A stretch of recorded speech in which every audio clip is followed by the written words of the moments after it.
jump in real quick? I'm a history teacher in Hazlitt. Speak up. I'm sorry. I'm a history teacher in Hazlitt, but I live here in Eaton Rapids, and we do teach religion in an historical context. And we touch on all of the three great monotheistic religions, and even things like Shintoism and Aboriginal religions as well. But we can't teach it as a religion class. It must be in the context of a history class. This is part of historical process. And we have to, it's a very fine line. It would be a fine line, because then as a parent I'd want to read that textbook and see if they're teaching historically accurate information about my faith, for instance. And that's always a question. But I'd rather take that chance, as long as I have an opportunity to give dissent, if then I have the opportunity then having the school not accept my dissent, to say, okay, then I'm moving my kids from this class, so, or from the school, if necessary. Well, not to monopolize now, I'll surrender the floor.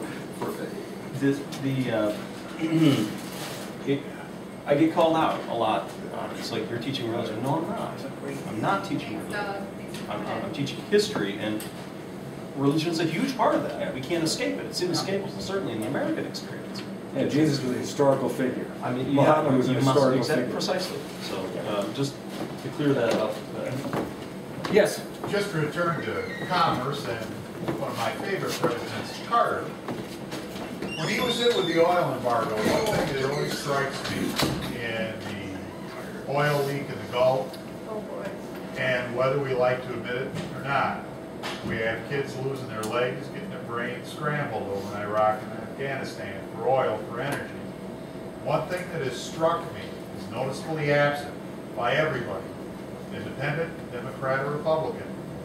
It's good that we talk about getting energy. We need to also talk about conservation. I hear very, very little about anything involving conservation.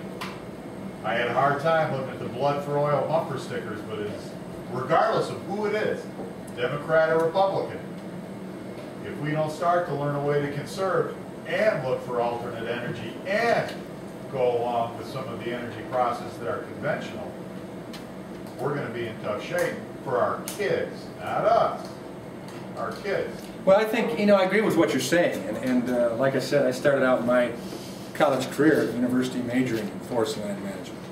I want to make sure that we conserve what we need to.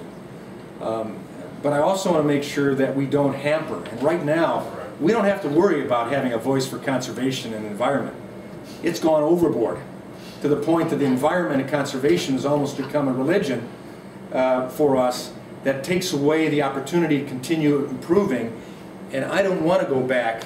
My daughter lives in Kampala, Uganda, and I go there. That's a third world country. I talk with the members of parliament there.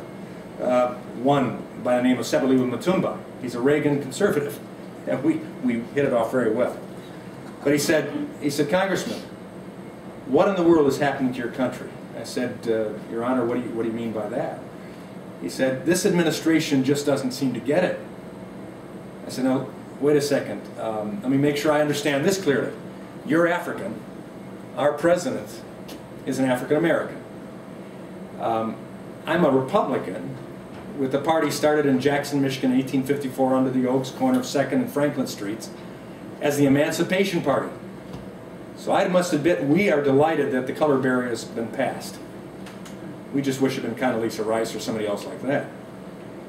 But I said, now you're an African, you're saying this administration doesn't get it. What do you mean? He says, well, we do business, we're a third world country. We have to do business with a lot of countries. China is one. We need them. They violate contracts, but we don't have a choice. We need them. India, great country. But if India goes away, we'll be hurt. If China goes away, we'll be hurt. But if America goes away, the whole world will be hurt. Now that's the perception out there. So if we are going to hamstring ourselves still further and saying we're not going to compete, we're going to make in the environment and conservation so primary that we will stop producing oil, we'll stop producing natural gas, we'll stop using coal, we will not allow nuclear power, and we'll go to wind and solar. What does that say to us? And that's the fear that a lot of us have right now, and I don't think it's irrational that we say it automatically will happen. But we say we have to push back enough to say, let's not stop using oil. Let's not allow a moratorium to be on this drilling, because it's going to Brazil now. And Soros loves that. And he's not going to stop it for his benefit.